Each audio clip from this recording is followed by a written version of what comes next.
Hi, everybody. This is Miss Hicks. I'm going to read Wonder to you. It's one of my favorite books, and I always like for students to read it as they're coming into the middle school. So I really invite you fourth graders that are coming to us in the near future to listen to me read this book. If you can get a hold of a copy for yourself, follow along.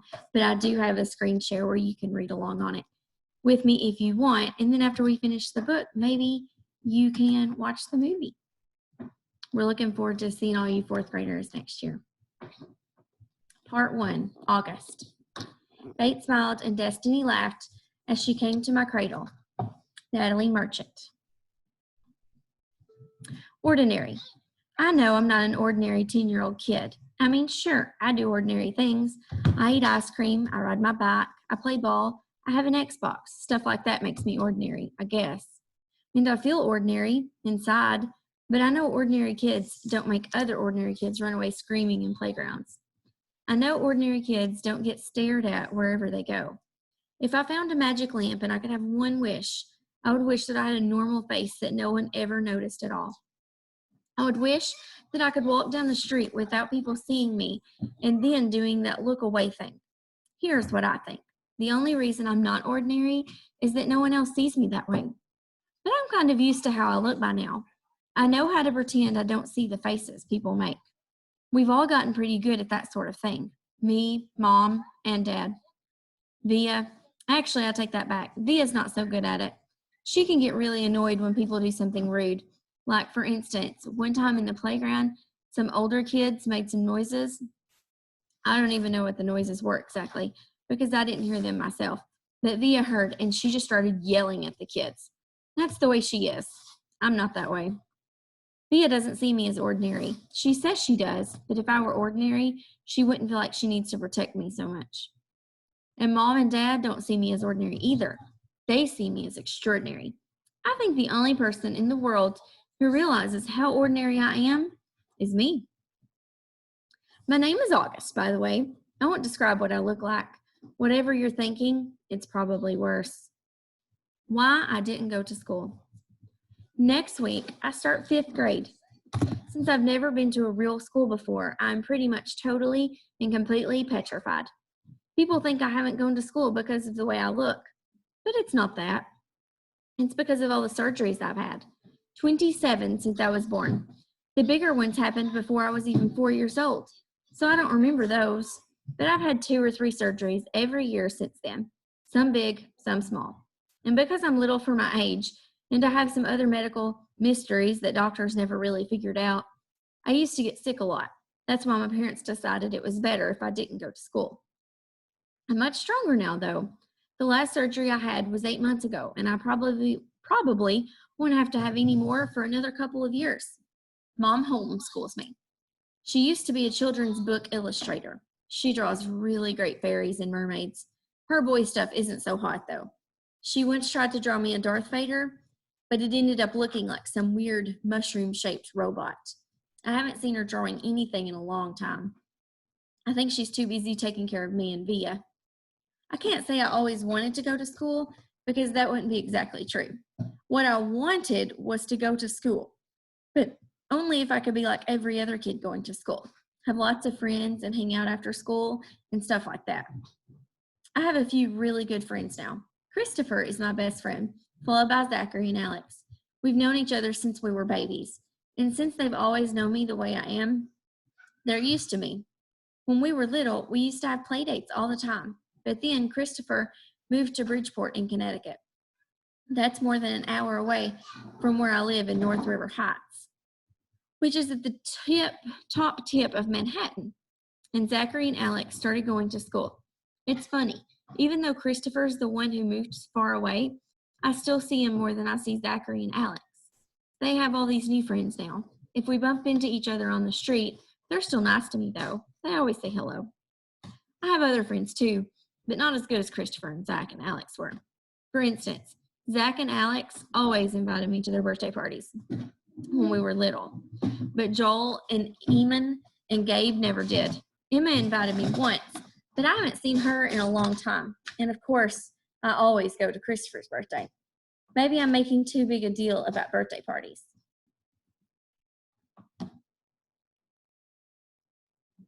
How I Came to Life.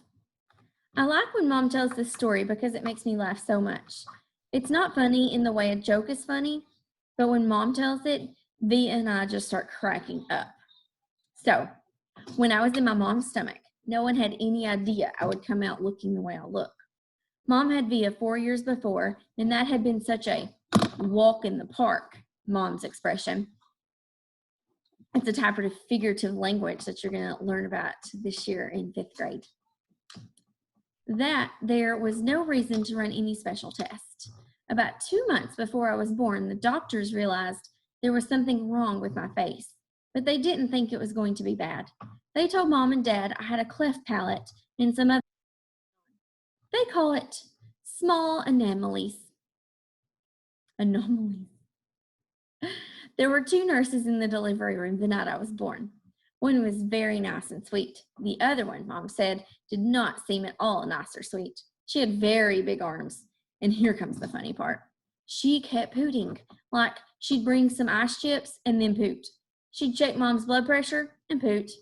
Mom says it was unbelievable because the nurse never even said, "Excuse me." Meanwhile, Mom's regular doctor wasn't on duty that night. So Mom got stuck with this cranky kid doctor she and Dad nicknamed Doogie after some old TV show or something. They didn't actually call him that to his face. I bet if you ask your parents, they can tell you what Doogie is. But Mom says that even though everyone in the room was kind of grumpy, Dad kept making her laugh all night long. When I came out of Mom's stomach, she said the whole room got very quiet. Mom didn't even get a chance to look at me because the nice nurse immediately rushed me out of the room. Dad was in such a hurry to follow her that he dropped the video camera, which broke into a million pieces. And then Mom got very upset and tried to get out of bed to see where they were going. But the pooting nurse put her very big arms on Mom to keep her down in the bed. They were practically fighting because Mom was hysterical and the pooting nurse was yelling at her to stay calm. Then they both started screaming for the doctor. But guess what? He had fainted right on the floor. So when the pooting nurse saw that he had fainted, she started pushing him with her foot to get him to wake up, yelling at him the whole time. "What kind of doctor are you? What kind of doctor are you? Get up, get up." And then, all of a sudden, she let out the biggest, loudest, smelliest poot in the history of poots. Mom thinks it was actually the poot that finally woke the doctor. Anyway, when Mom tells this story, she acts out all the parts, including the pooting noises, and it is so funny. Mom says the pooting nurse turned out to be a very nice woman. She stayed with Mom the whole time, didn't leave her side, even after Daddy came back, and the doctors told them how sick I was. Mom remembers exactly what the nurse whispered in her ear when the doctor told her I probably wouldn't live through the night. "Everyone born of God overcometh the world." I love that. And the next day, after I had lived through the night, it was that nurse who held Mom's hand when they brought her to meet me for the first time. Mom says by then, they had told her all about me. She had been preparing herself for the seeing of me, that she says that when she looked down into my mushed up face for the first time, all she could see was how pretty my eyes were. Mom is beautiful, by the way, and Dad is handsome. Via is pretty, in case you were wondering. Christopher's house. I was really bummed when Christopher moved away 3 years ago. We were both around 7 then. We used to spend hours playing with our Star Wars action figures and dueling with our lightsabers. I miss that. Last spring, we drove over to Christopher's house in Bridgeport. Me and Christopher were looking for snacks in the kitchen, and I heard Mom talking to Lisa, Christopher's mom, about my going to school in the fall. I had never, ever heard her mention school before. "What are you talking about?" I said.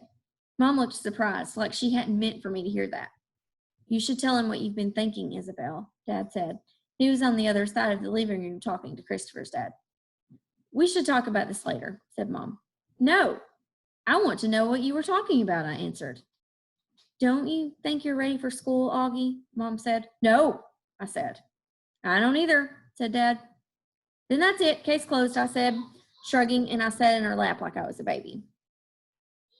"I just think you need to learn more than I can teach you," Mom said. "I mean, come on, Augie. You know how bad I am at fractions." "What school?" I said. I already felt like crying. "Beecher Prep, right by us." Wow, that's a great school, Augie, said Lisa, patting my knee. Why not Via school? I said. That's too big, Mom answered. I don't think that would be a good fit for you. I don't want to, I said. I admit, I made my voice sound a little babyish. You don't have to do anything you don't want to do, Dad said, coming over and lifting me out of Mom's lap. He carried me over to sit on his lap on the other side of the sofa. We won't make you do anything you don't want to do. But it would be good for him, Nate, Mom said. Not if he doesn't want to, answered Dad, looking at me. Not if he's not ready.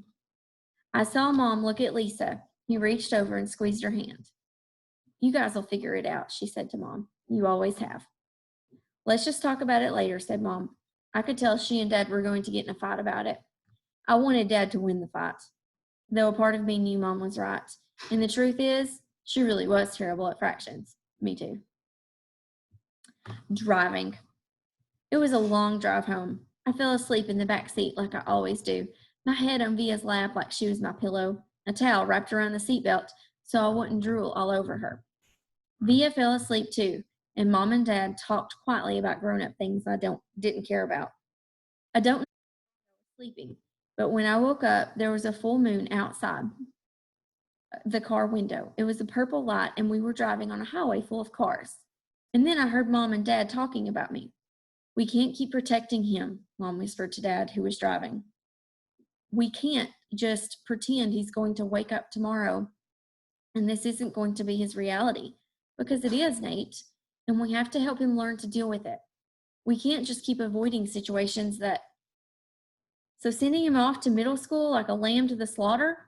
Dad answered angrily. Right there, like a lamb to a slaughter, that's what we call a simile. It's comparing one thing to another using the words like or as. We'll learn more about that this year. I bet you learned a little bit about it in 4th grade already. But he didn't even finish his sentence because he saw me in the mirror looking up. What's a lamb to the slaughter? I asked sleepily. Go back to sleep, Augie, Dad said softly. Everyone will stare at me at school, I said, suddenly crying. Honey, Mom said. She turned around in the front seat and put her hand on my hand. You know, if you don't want to do this, you don't have to.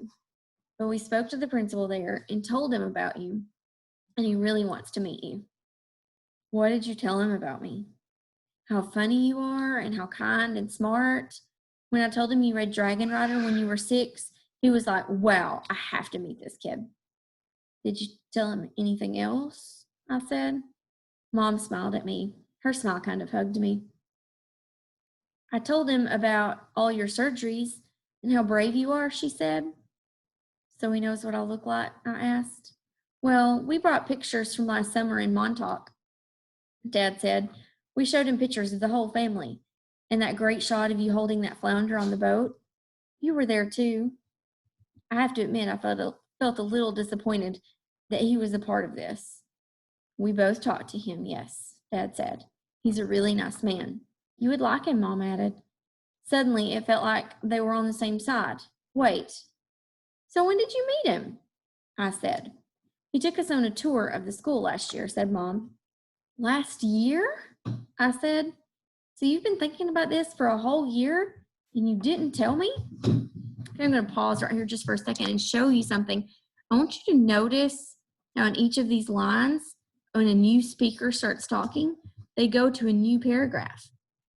I start a new paragraph every time a new person talks. You probably already knew this, but it's called dialogue. They put the actual words that the character is speaking inside quotation marks. And each time a new speaker goes, they go to a new paragraph and they indent.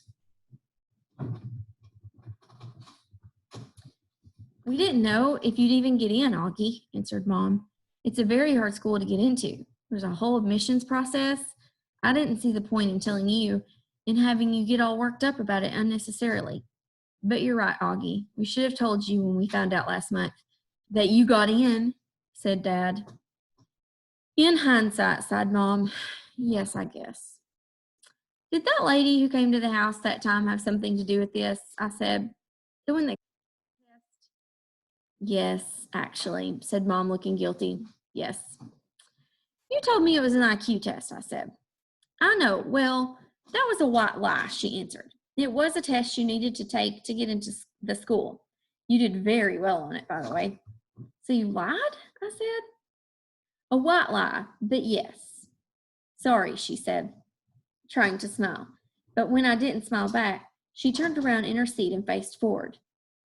What's a lamb to the slaughter? I said. Mom sighed and gave Daddy a look. I shouldn't have said that, Dad said, looking at me in the rearview mirror. It's not true. Here's the thing. Mommy and I love you so much. We want to protect you any way we can. It's just sometimes we want to do it in different ways. I don't want to go to school, I answered, folding my arms. It would be good for you, Augie, said Mom. Maybe I'll go next year, I answered, looking out the window. This year would be better, Augie, said Mom. You know why? Because you'll be going into 5th grade. And that's the first year of middle school for everyone. You won't be the only new kid. I'll be the only kid who looks like me, I said. I'm not going to say it won't be a big challenge for you, because you know better than that, she answered. But it'll be good for you, Augie. You'll make lots of friends, and you'll learn things you'd never learn with me. She turned in her seat again and looked at me. When we took the tour, you know what they said in their science, what they had in their science lab? A little baby chick that was just hatching out of its egg. It was so cute. Augie, it actually kind of reminded me of you when you were a little baby, with those big brown eyes of yours. I usually love when they talk about when I was a baby. Sometimes I want to curl into a little tiny ball and let them hug me and kiss me all over. I miss being a baby, not knowing stuff, but I wasn't in the mood for that now. I don't want to go, I said. How about this? Can you at least meet Mr. Tushman before making up your mind? Mom asked. Mr. Tushman? I said. He's the principal, answered Mom. Mr. Tushman? I repeated. I know, right? Dad answered, smiling and looking at me in the rearview mirror. Can you believe that name, Augie? I mean, who on earth would ever agree to have a name Mr. Tushman? I smiled even though I didn't want to let them see me smile. Dad was the one person in the whole world who could make me laugh no matter how much I didn't want to laugh. Dad always made everyone laugh. Augie, you know, you should go to that school just so you can hear his name said over the loudspeaker, Dad said excitedly. Can you imagine how funny that would be? Hello, paging Mr. Tushman. He was using a fake high old lady voice. Hi, Mr. Tushman. I'm a little behind today. Did your car get rear-ended again? What a bum rap. I started laughing, not even because I thought he was being that funny, because I wasn't in the mood to stay mad anymore. Should have noticed all the little puns they used there to make the little tush jokes. They used bum and rear-ended and behind. Good stuff. It could be worse, though, Dad continued in his normal voice. Mommy and I had a professor in college called Miss Butt. Mom was laughing now, too. Is that for real? I said. Roberta Butt, Mom answered, raising her hand as if to swear. Bobby Butt. She had huge cheeks, said Dad. Nate, said Mom. What? She had big cheeks is all I'm saying. Mom laughed and shook her head at the same time. Hey, I know, said Dad excitedly. Let's fix them up on a blind date. Can you imagine? Miss Butt, meet Mr. Tushman. Mr. Tushman, here's Miss Butt. They could get married and have a bunch of little tushies. Poor Mr. Tushman, answered Mom, shaking her head. Augie hasn't even met the man yet. Nate. Who's Mr. Tushman? Via said groggily. She had just woken up. He's the principal of my new school, I answered. So they gave you a little bit of foreshadowing there when they said of my new school. So he kind of made a decision there, didn't he?